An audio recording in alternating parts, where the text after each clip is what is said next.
the millionaire dream died in network marketing years ago. I mean, I was talking to somebody a couple of weeks ago, and they said, I've been involved in network marketing for 3 years and I'm finally successful. And I said, congratulations, what's going on? She said, last month was the first month that I got my product free. I said, what? What? You've been there 3 years. Last month was the first month you got your product free. So now you're having success. And I didn't say this, but I thought it. And so that's your definition of success. Dumbed down doesn't seem to even get close to describing what's going on.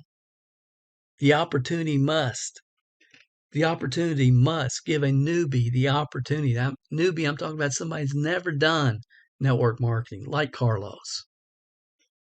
The newbie the opportunity to replace their current income and over time develop financial independence. And if they persist and don't, go on the golf course and play all day, and they do persist, even become a millionaire. That's what must be provided in network marketing.